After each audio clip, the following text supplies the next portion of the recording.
Hi, this is Andy Hoffman, Media Director of Miles Franklin Precious Metals in our 25th year of business. It's midday, Thursday, August 7th, 2014, and wow, it looks like the end game may actually be in the early stages of starting. Earlier this week, I penned, "Is it really Ukraine?" to describe how ironic it is that the powers that be have resorted to blaming the Ukraine for the rapid unraveling of the global economy, not to mention history's largest equity bubble. In fact, it appears Europe is joining the Putin scapegoat express as well, as like the US, it prepares for an unprecedented economic collapse.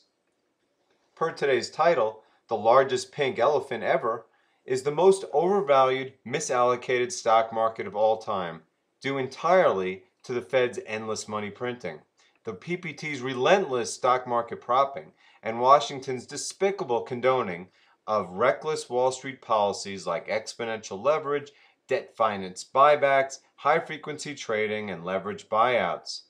Oh, yeah, and keeping interest rates at zero for 6 years, soon to be negative like the ECB, and allowing too big to fail banks to account for toxic assets at any value they choose.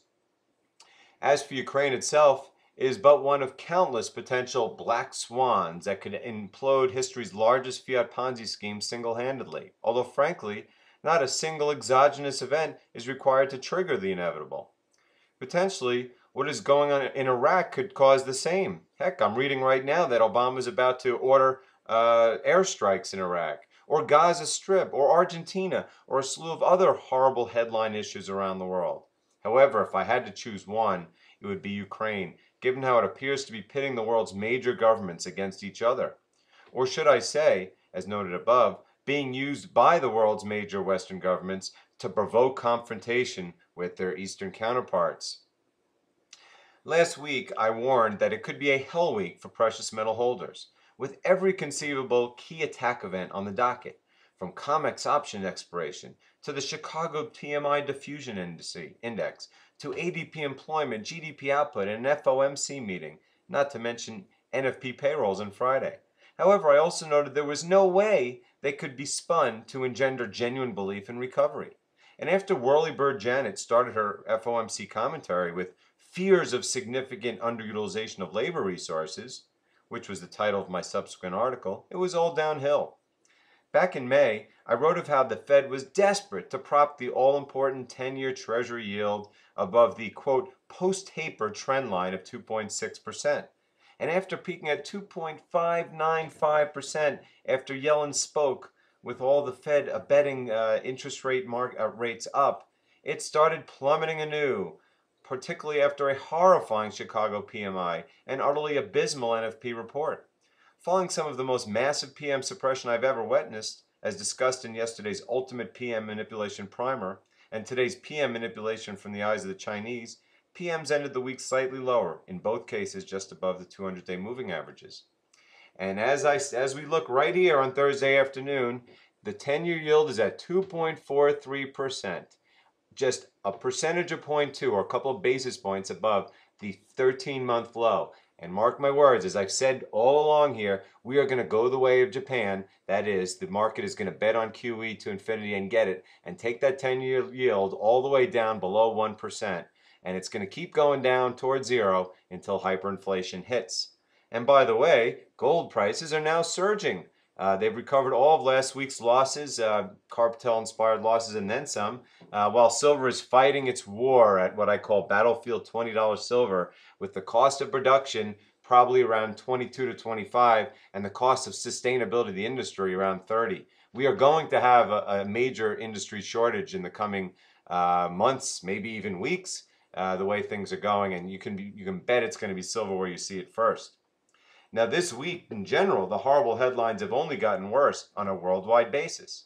In Japan, where Abenomics is scheduled to end in just 8 months, likely yielding a significantly expanded Abenomics 2 policy, which may in fact trigger hyperinflation, GDP is expected to plunge 6.5% in the second quarter, amidst the highest CPI readings in years.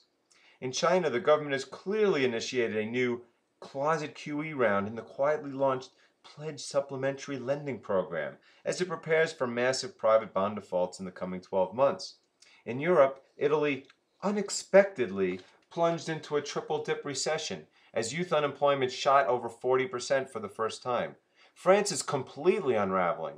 Germany reported its worst economic data in years. Portugal's debt crisis is spreading, or as I wrote after the Espirito Santo issue broke out, decidedly not contained, and PIG's bond spreads are surging.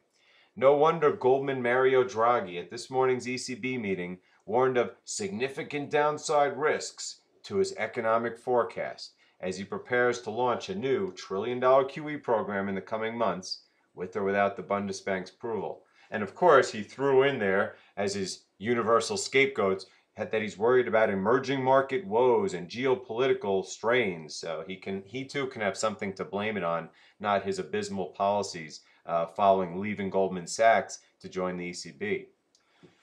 Here in the States, the PPT is as desperate to prevent the Dow from crashing as the Fed is of plunging Treasury yields, and of course, the cartel of rising gold and silver prices.